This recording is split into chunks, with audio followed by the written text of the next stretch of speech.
ನಮಸ್ತೆ ಎಲ್ಲರಿಗೂ. ಪದ್ಮಾ ಜ್ಯೋತಿಷ್ಯ ಶಾಸ್ತ್ರಕ್ಕೆ ನಿಮಗೆಲ್ಲರಿಗೂ ಸ್ವಾಗತ. ಇವತ್ತಿನ ಈ ಒಂದು ಸಿಂಹ ರಾಶಿಯವರ ಬಗ್ಗೆ ಏನೆಲ್ಲ ಶುಭ ಫಲಗಳು ಇವೆ ಅಂತ ಇವಾಗ ನಾವು ನೋಡ್ತಾ ಹೋಗೋಣ. ಈ ವಿಡಿಯೋನ ಫಸ್ಟ್ ಇಂದ ಹಿಡಿದು ಕೊನೆ ತನಕ ಸ್ಕಿಪ್ ಮಾಡ್ದಲೆ ನೋಡಿದ್ರೆ ತುಂಬಾ ಉಪಯುಕ್ತವಾದ ಮಾಹಿತಿ ನಿಮ್ಗೂ ಕೂಡ ಲಭಿಸುತ್ತೆ. ಈ ವಿಡಿಯೋ ಇಷ್ಟ ಆಗಿದ್ದಲ್ಲಿ ಪುಟ್ಟದೊಂದು ಲೈಕ್ ಕೊಡೋದನ್ನ ಮರಿಬೇಡಿ. ಈ ರಾಶಿಯವರು ಯಾರೆಲ್ಲ ಇದ್ದೀರಾ ಅವರು ಹೆಚ್ಚಾಗಿ ಈ ವಿಡಿಯೋವನ್ನ ಎಲ್ಲರಿಗೂ ಕೂಡ ಶೇರ್ ಮಾಡಿ. ಓಂ ಶ್ರೀ ಶನೇಶ್ವರಾಯ ನಮಃ ಅಂತ ಕಮೆಂಟ್ ಬಾಕ್ಸ್ ನಲ್ಲಿ ಕಮೆಂಟ್ ಅನ್ನ ಹಾಕಿ. ಬನ್ನಿ ಇವಾಗ ಈ ಸಿಂಹ ರಾಶಿಯವರ ಈ ಶುಭ ಫಲಗಳು ಏನೆಲ್ಲ ಇವೆ, ಏನೆಲ್ಲ ಈ ಒಂದು ಚಿಕ್ಕ ಸರಳವಾದ ಈ ಪರಿಹಾರಗಳನ್ನು ಮಾಡಿಕೊಂಡ್ರೆ ಏನು ಶುಭ ಫಲಗಳು ಉಂಟಾಗುತ್ತೆ ಅನ್ನೋದನ್ನ ನಾವು ನೋಡ್ತಾ ಹೋಗೋಣ. ಆದಷ್ಟು ಜೀವನದಲ್ಲಿ ನಂಬಿಕೆ ಮತ್ತು ತಾಳ್ಮೆ ಇದ್ದಲ್ಲಿ ನೀವು ಏನೇ ಸಾಧಿಸಿದ್ರೂ ಅದರಲ್ಲಿ ನಿಮ್ಗೆ ಈ ಅದೃಷ್ಟ ಅನ್ನೋದು, ಜಯ ಅನ್ನೋದು ಕುಡಿ ಬರುತ್ತೆ. ನನ್ನ ಆತ್ಮೀಯ ವೃಷಭ ರಾಶಿಯವರೇ, ಇಂದಿನ ವಿಡಿಯೋದಲ್ಲಿ ನಾವು 2026 ಆಗಸ್ಟ್ ಈ ಒಂದು 19 ದಿನದ ಭವಿಷ್ಯ ಹಾಗೂ ಬ್ರಹ್ಮಾಂಡದಲ್ಲಿ ಸಂಭವಿಸುತ್ತಿರುವ ಅಪರೂಪದ ಗ್ರಹಗಳ ಚಲನೆಯ ಸಂಪೂರ್ಣ ವೈದಿಕ ವಿಶ್ಲೇಷಣೆಯನ್ನು ಅತ್ಯಂತ ವಿಸ್ತಾರವಾಗಿ ತಿಳಿದುಕೊಳ್ಳೋಣ. ಈ ಜ್ಯೋತಿಷ್ಯ ಶಾಸ್ತ್ರದ ಪ್ರಕಾರ ಪ್ರತಿಯೊಂದು ದಿನವೂ ನಮ್ಮ ಜೀವನದ ಮೇಲೆ ಹೊಸ ಭರವಸೆ, ಸವಾಲು ಮತ್ತು ಅವಕಾಶಗಳನ್ನು ತರುತ್ತೆ. ಆದರೆ ಈ ಎಲ್ಲ ಬದಲಾವಣೆಗಳಿಗೆ ಪ್ರಮುಖ ಕಾರಣ ಅಂದರೆ ನವಗ್ರಹಗಳ ಚಲನೆ ಮತ್ತು ಅವುಗಳ ನಕ್ಷತ್ರ ಸಂಚಾರ. ಇಂದಿನ ದಿನದ ವಿಶೇಷತೆ ಎಂದರೆ ಸೂರ್ಯ, ಚಂದ್ರ, ಮಂಗಳ ಮತ್ತು ರಾಹುಕೇತುಗಳ ಸ್ಥಾನಗಳು 12 ರಾಶಿಗಳ ಜಾತಕದ ಮೇಲೆ ವಿಭಿನ್ನವಾದ ಶಕ್ತಿಯನ್ನು ಪರಿಸರಿಸಲಿವೆ. ನಿಮ್ಮ ಜೀವನದಲ್ಲಿ ಮುಂಬರುವ ಈ ಸಮಯವು ಅಪಾರವಾದ ಸುಖ ಸಂತೋಷಗಳನ್ನು ತರುತ್ತೆ, ಅಥವಾ ಇದು ಯಾವುದೋ ಗಂಭೀರ ಹೆಜ್ಜೆಯ ಮುನ್ಸೂಚನೆಯೇ? ನಿಮ್ಮ ಹಳೆಯ ಸಂಬಂಧಗಳು ಮರುಜೀವ ಪಡೆಯಲಿವೆಯೇ, ಅಥವಾ ಜೀವನದ ಪಥವನ್ನೇ ಬದಲಿಸುವ ಹೊಸ ಅಧ್ಯಾಯವೊಂದು ಶುರುವಾಗಲಿದೆಯೇ? ಅತ್ಯಂತ ಪ್ರಮುಖವಾದ ಪ್ರಶ್ನೆ ಎಂದರೆ ಈ ಕಾಲಘಟ್ಟವು ನಿಮ್ಮ ದೈನಂದಿನ ಜೀವನದಲ್ಲಿ ಯಾವ ರೀತಿಯ ಮಹತ್ತರ ಬದಲಾವಣೆಯನ್ನು ತರಲಿದೆ? ಬ್ರಹ್ಮಾಂಡದ ರಹಸ್ಯಮಯ ಶಕ್ತಿ ಹಗಲು ಮತ್ತು ರಾತ್ರಿಯ ವೇಳೆಯಲ್ಲಿ ವಿಭಿನ್ನ ರೂಪಗಳಲ್ಲಿ ಕಾರ್ಯವನ್ನು ನಿರ್ವಹಿಸುತ್ತೆ.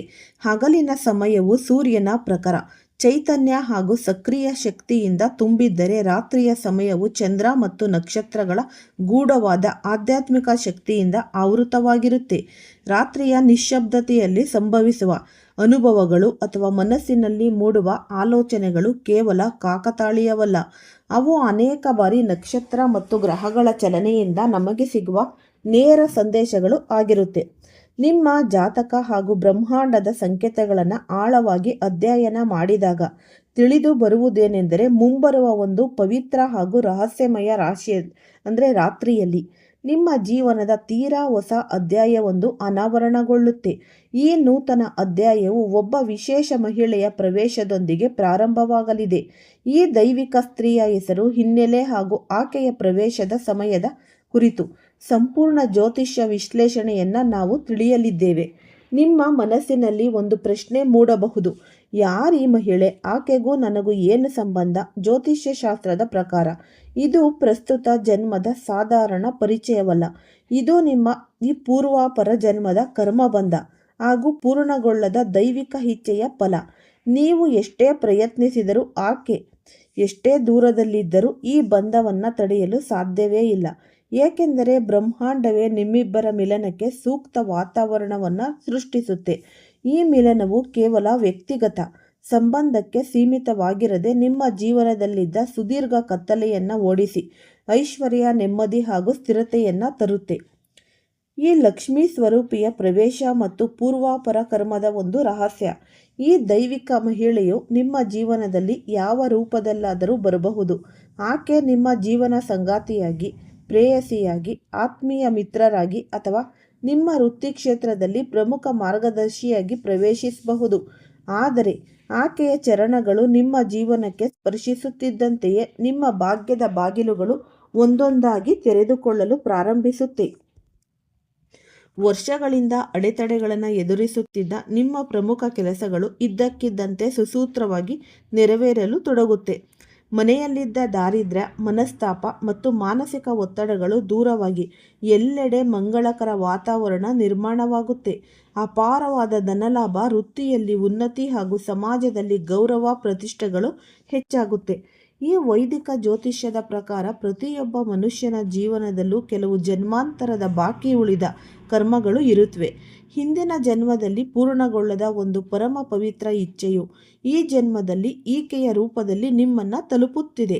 ಆದ್ದರಿಂದ ಇದನ್ನು ಸಾಧಾರಣ ಘಟನೆ ಎಂದು ಭಾವಿಸಬಾರದು. ಆಕೆ ನಿಮ್ಮ ಗೃಹ ಪ್ರವೇಶ ಮಾಡಿದಾಗ ಮನೆಯಲ್ಲಿದ್ದ ಕೌಟುಂಬಿಕ ಕಲಹಗಳು ಶಾಂತವಾಗುತ್ತೆ. ನರಕದಂತಿದ್ದ ವಾತಾವರಣವು ಸ್ವರ್ಗ ಸಮಾನ ಶಾಂತಿಯನ್ನು ಪಡೆಯುತ್ತೆ. ನಿಮ್ಮ ಮುಖದಲ್ಲಿ ಹೊಸ ಕಳೆ ಹಾಗೂ ಆತ್ಮವಿಶ್ವಾಸ ಮೂಡುತ್ತೆ. ವ್ಯಾಪಾರ ವಹಿವಾಟುಗಳಲ್ಲಿ ಆರ್ಥಿಕ ಪ್ರಗತಿ ಕಂಡುಬರುತ್ತೆ. ಆದರೆ ಇಲ್ಲಿ ಅತ್ಯಂತ ಪ್ರಮುಖವಾದ ಮುನ್ನೆಚ್ಚರಿಕೆಯೊಂದನ್ನು ನೀವು ನೆನಪಿನಲ್ಲಿ ಇಟ್ಟುಕೊಳ್ಬೇಕು. ಈ ದೈವಿಕ ಶಕ್ತಿಯು ನಿಮ್ಮ ಜೀವನಕ್ಕೆ ಬಂದಾಗ ಆಕೆಗೆ ನೀಡಬೇಕಾದ ಗೌರವ, ಪ್ರೀತಿ ಮತ್ತು ಆದರವನ್ನು ನೀವು ಕಡ್ಡಾಯವಾಗಿ ನೀಡಬೇಕು. ಒಂದು ವೇಳೆ ನೀವು ಆಕೆಯನ್ನು ನಿಂದಿಸಿದರೆ, ಕೀಳಾಗಿ ಕಂಡರೆ ಅಥವಾ ಅಗೌರವ ತೋರಿಸಿದರೆ ಅದರ ಪರಿಣಾಮವು ತದ್ವಿರುದ್ಧವಾಗಬಹುದು. ಲಭಿಸಿದ ಸೌಭಾಗ್ಯವು ದುರಾದೃಷ್ಟವಾಗಿ ಬದಲಾಗುವ ಅಪಾಯವಿರುತ್ತೆ. ಮನೆಯಲ್ಲಿ ಮತ್ತು ಅಶಾಂತಿ, ಧನನಷ್ಟ ಹಾಗೂ ಸಂಕಷ್ಟಗಳು ಎದುರಾಗಬಹುದು. ದೈವಿಕ ಕೃಪೆಯು ಫಲಿಸಬೇಕಾದರೆ ಮನಸ್ಸಿನಲ್ಲಿ ಶ್ರದ್ಧೆ ಹಾಗೂ ಗೌರವಿಸುವುದು ಇಲ್ಲಿ ಅತ್ಯಗತ್ಯ. ಕಷ್ಟಗಳ ಶಮನ ಮತ್ತು ಪುರಾತನ ಕುಲದೈವದ ನಿಗೂಢ ಸಂಕೇತಗಳು. ನಿಮ್ಮ ಜೀವನದಲ್ಲಿ ಎಷ್ಟೇ ಶ್ರಮ ವಹಿಸಿದ್ರೂ ಯಶಸ್ಸು ಸಿಗದಿರುವ ಪರಿಸ್ಥಿತಿಯನ್ನು ನಾವು ಹಲವು ಬಾರಿ ಅನುಭವಿಸಿರುತ್ತೇವೆ. ಎಷ್ಟೇ ಧನ ಸಂಪಾದನೆ ಮಾಡಿದ್ರೂ ಕೈಯಲ್ಲಿ ಹಣ ನಿಲ್ಲದಿರುವುದು, ವ್ಯಾಪಾರದಲ್ಲಿ ಇದ್ದಕ್ಕಿದ್ದಂತೆ ನಿರೀಕ್ಷಿತ ಲಾಭ ಕೈ ತಪ್ಪುವುದು, ಉದ್ಯೋಗದಲ್ಲಿ ಯಾವುದೇ ಕಾರಣವಿಲ್ಲದೆ ಅಡೆತಡೆಗಳು ಎದುರಾಗುವುದು ಹಾಗೂ ಪ್ರೀತಿ ಪಾತ್ರರೇ ಮೋಸ ಮಾಡುವಂತಹ ಕಠಿಣ ಪರಿಸ್ಥಿತಿಗಳು ನಿಮ್ಮನ್ನು ಕಂಗೆಡಿಸಿರಬಹುದು. ಆದರೆ ನೆನಪಿಡಿ, ಈ ಬ್ರಹ್ಮಾಂಡದ ಶಕ್ತಿಯು ಪ್ರತಿಯೊಂದು ಜೀವಿಗೂ ಸರಿಯಾದ ಸಮಯ ಬಂದಾಗ ಸೂಕ್ತ ದಾರಿಯನ್ನು ತೋರಿಸುತ್ತೆ. ದೇವಸ್ಥಾನಗಳಿಗೆ ಭೇಟಿ ನೀಡಿದ್ರು ಅಥವಾ ದೇವರಲ್ಲಿ ಮೊರೆ ಇಟ್ಟರು ತಕ್ಷಣಕ್ಕೆ ಫಲ ಸಿಗದಿರಬಹುದು. ಆದರೆ ದೈವಿಕ ಸಂಕೇತಗಳು ಮತ್ತು ನಿಮ್ಮ ಸುತ್ತಲೂ ಸದಾ ಜಾಗೃತವಾಗಿ ಇರಬೇಕು. ಕಳೆದ ಕೆಲವು ಸಮಯದಿಂದ ರಾತ್ರಿಯ ಕೊನೆಯ ಪ್ರಹರದಲ್ಲಿ ನಿಮಗೆ ಇದ್ದಕ್ಕಿದ್ದಂತೆ ಎಚ್ಚರವಾಗುತ್ತಿದೆಯೇ? ಕನಸಿನಲ್ಲಿ ಅಪರಿಚಿತ ಅಥವಾ ತೀರಾ ಹಳೆಯ ಪುರಾತನ ದೇವಸ್ಥಾನಗಳು, ಶಿವಲಿಂಗ ಆಗಿರ್ಬೋದು, ಹಳೆಯ ಅರಳಿಮರ ಆಗಿರ್ಬೋದು ಅಥವಾ ಹಿರಿಯ ನೆನಪುಗಳು ಹಿರಿಯರ ನಿಮ್ಮ ಮನಸ್ಸಿನಲ್ಲಿ ಪದೇ ಪದೇ ಮೂಡುತ್ತಿವೆಯೇ? ಇವು ಕೇವಲ ಸಾಧಾರಣ ಕನಸುಗಳಲ್ಲ. ನಿಮ್ಮ ಕುಟುಂಬದ ಹಿನ್ನೆಲೆ, ಪೂರ್ವಾಪರ ಪರಂಪರೆ ಹಾಗೂ ಕೌಟುಂಬಿಕ ಕುಲದೈವದ ಶಕ್ತಿ ನಿಮ್ಮನ್ನು ಜಾಗೃತಗೊಳಿಸಲು ಪ್ರಯತ್ನಿಸುತ್ತಿವೆ. ನಿಮ್ಮ ಜಾತಕದ ಆಳವಾದ ಅಧ್ಯಯನದ ಪ್ರಕಾರ ಈ ಅನುಭವಗಳು 3 ಪ್ರಮುಖ ಆಧ್ಯಾತ್ಮಿಕ ಪರಂಪರೆಗಳ ಸಂಗಮ. ನಿಮ್ಮ ಜೀವನದಲ್ಲಿ ಈ ಸಂಕೇತಗಳು ಕಾಣಿಸಿಕೊಳ್ತಿದ್ರೆ ದೈವಿಕ ಶಕ್ತಿಯು ನಿಮ್ಮ ಸಮೀಪದಲ್ಲಿದೆ ಎಂದರ್ಥ. ರಾತ್ರಿಯ ನಿಗೂಢ ಜಾಗೃತಿ, ಮಧ್ಯರಾತ್ರಿಯ ನಂತರ ಅಥವಾ ಬ್ರಹ್ಮ ಮುಹೂರ್ತದ ವೇಳೆಯಲ್ಲಿ ಯಾವುದೇ ಕಾರಣವಿಲ್ಲದೆ ಇದ್ದಕ್ಕಿದ್ದಂತೆ ಎಚ್ಚರವಾಗುವುದು ಮತ್ತು ಮನಸ್ಸಿನಲ್ಲಿ ಅಸ್ಪಷ್ಟ ಅಥವಾ ಆಲೋಚನೆಗಳು ಮೂಡುವುದು ಈ ಪುರಾತನ ಸಂಕೇತಗಳ ಒಂದು ದರ್ಶನ. ಕನಸಿನಲ್ಲಿ ಅಥವಾ ಸನ್ನಿವೇಶಗಳಲ್ಲಿ ನಾಗದೇವತೆ, ಪುರಾತನ ಶಿವಲಿಂಗ ಅಥವಾ ನಿಮ್ಮ ಈ ಮರಣ ಹೊಂದಿದ ಹಿರಿಯರ ದರ್ಶನವಾಗುವುದು. ಸಂಕಟಗಳಿಂದ ಪವಾಡದಂತೆ ರಕ್ಷಣೆ. ಕೆಲವು ವರ್ಷಗಳಲ್ಲಿ ನಿಮಗೆ ದೊಡ್ಡ ಆರ್ಥಿಕ ಅಥವಾ ದೈಹಿಕ ಅಪಾಯ ಎದುರಾಗುವ ಸನ್ನಿವೇಶವಿದ್ದು ಕೊನೆಯ ಕ್ಷಣದಲ್ಲಿ ಅದ್ಭುತ ರೀತಿಯಲ್ಲಿ ನೀವು ಆ ಆಪತ್ತಿನಿಂದ ಪಾರಾಗಿದ್ದರೆ ಅದು ನಿಮ್ಮ ಕುಲದೈವದ ಅಭಯ ಹಸ್ತವಾಗಿದೆ. ನಾಗದೇವತೆಯ ಸಂಕೇತ ಮತ್ತು ಕೌಟುಂಬಿಕ ಪರಂಪರೆಯ ಜಾಗೃತಿ. ನಿಮ್ಮ ಮುಂದೆ ಪದೇ ಪದೇ ಮೂಡುತ್ತಿರುವ ಮೊದಲನೇ ಮಹತ್ವದ ಸಂಕೇತವೇನೆಂದರೆ ನಾಗದೇವತೆಯ ಒಂದು ಸ್ವರೂಪ. ಭಾರತೀಯ ಸನಾತನ ಸಾಂಸ್ಕೃತಿಕ ಹಾಗೂ ಧಾರ್ಮಿಕ ಪರಂಪರೆಯಲ್ಲಿ ನಾಗನನ್ನ ಭಗವಾನ್ ಪರಮೇಶ್ವರನ ಆಭರಣವೆಂದು ಮತ್ತು ಭೂಮಿ ಹಾಗೂ ಕೌಟುಂಬಿಕ ರಕ್ಷಣೆಯ ಸಂಕೇತವೆಂದು ಪರಿಗಣಿಸಲಾಗುತ್ತೆ.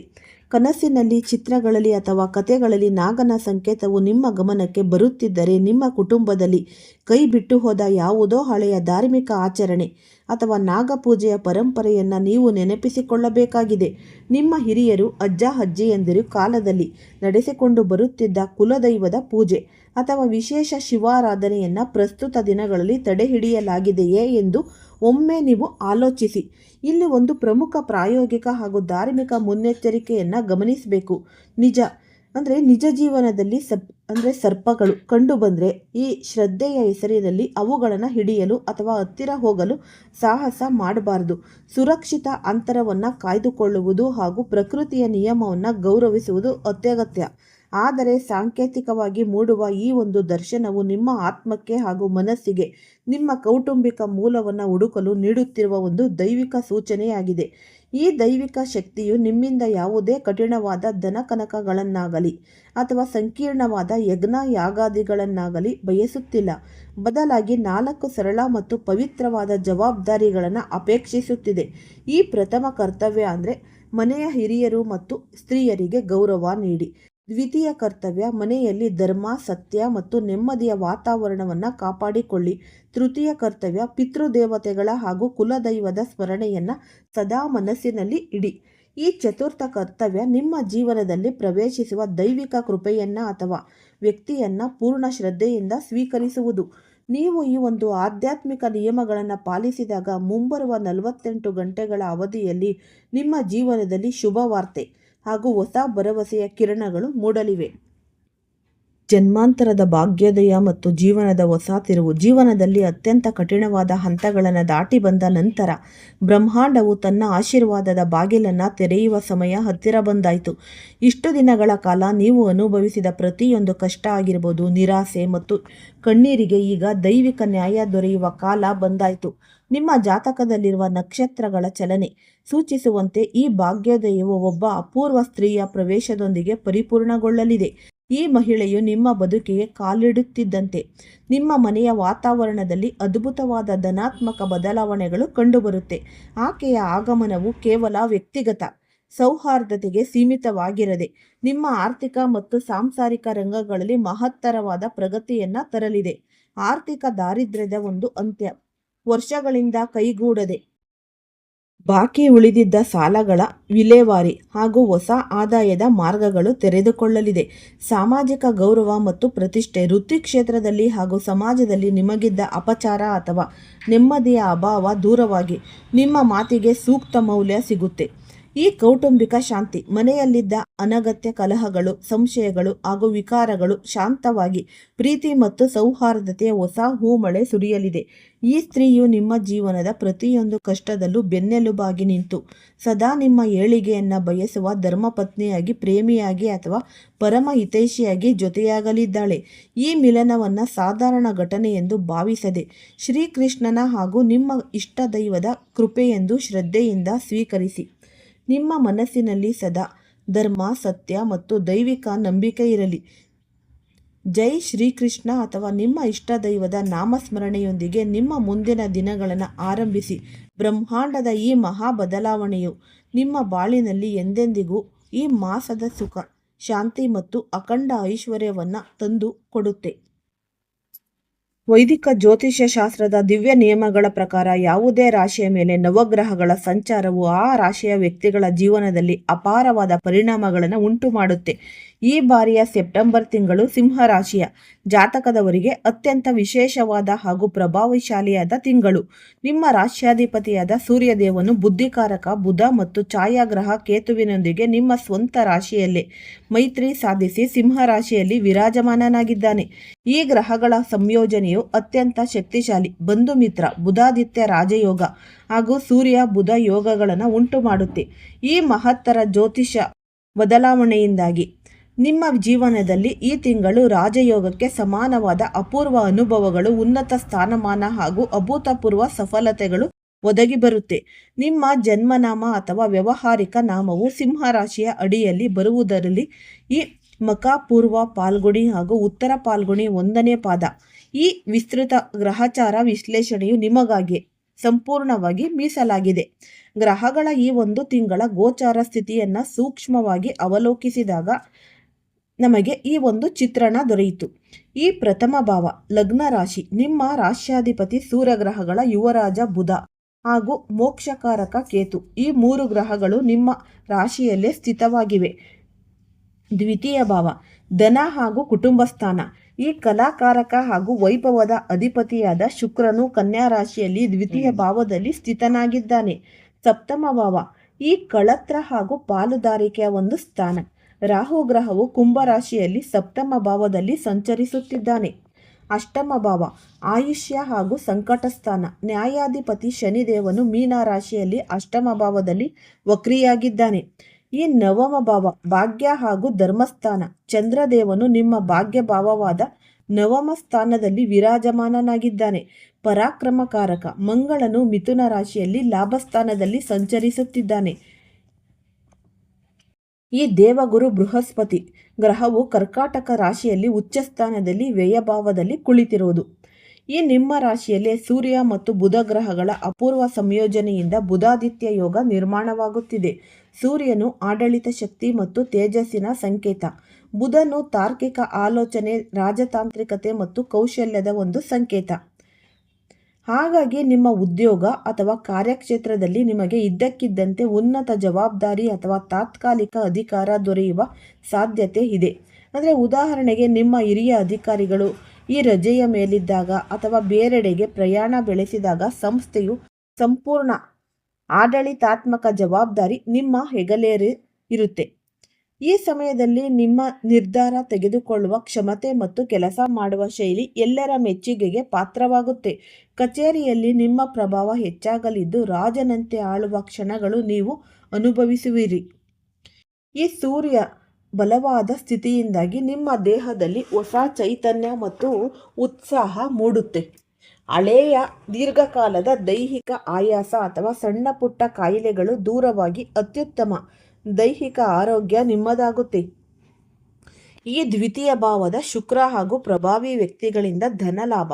ನಿಮ್ಮ ಜಾತಕದ ದ್ವಿತೀಯ ಭಾವದ ಧನಸ್ಥಾನದಲ್ಲಿ ಶುಕ್ರ ಗ್ರಹವು ಸ್ಥಿತನಾಗಿದ್ದಾನೆ. ಶುಕ್ರನು ಸಂಪತ್ತು, ಆಕರ್ಷಣೆ ಮತ್ತು ಭೋಗ ಭಾಗ್ಯಗಳ ಒಂದು ಪ್ರತೀಕ. ನಿಮ್ಮ ವ್ಯಕ್ತಿತ್ವಕ್ಕೆ ಹಾಗೂ ಮಾತುಗಳಿಗೆ ಮನಸೋತು ನಿಮ್ಮನ್ನು ಇಂಪ್ರೆಸ್ ಮಾಡಲು ಅಥವಾ ನಿಮ್ಮೊಂದಿಗೆ ಉತ್ತಮ ಬಾಂಧವ್ಯ ಬೆಳೆಸಿಕೊಳ್ಳಲು ಕೆಲವು ಪ್ರಭಾವಿ ವ್ಯಕ್ತಿಗಳು ಅಥವಾ ಉದ್ಯಮಿಗಳು ನಿಮ್ಮ ಮೇಲೆ ಅಪಾರ ಹಣ ಹೂಡಿಕೆ ಮಾಡಲು ಮುಂದೆ ಬರ್ತಾರೆ. ಯಾರಾದರೂ ಒಬ್ಬ ಪ್ರಭಾವಿ ವ್ಯಕ್ತಿ ಅಥವಾ ಹಿತೈಷಿಗಳು ನಿಮ್ಮ ಹಣಕಾಸಿನ ಸಮಸ್ಯೆಗಳನ್ನು ಬಗೆಹರಿಸಲು ನೇರವಾಗಿ ನೆರವಾಗ್ತಾರೆ.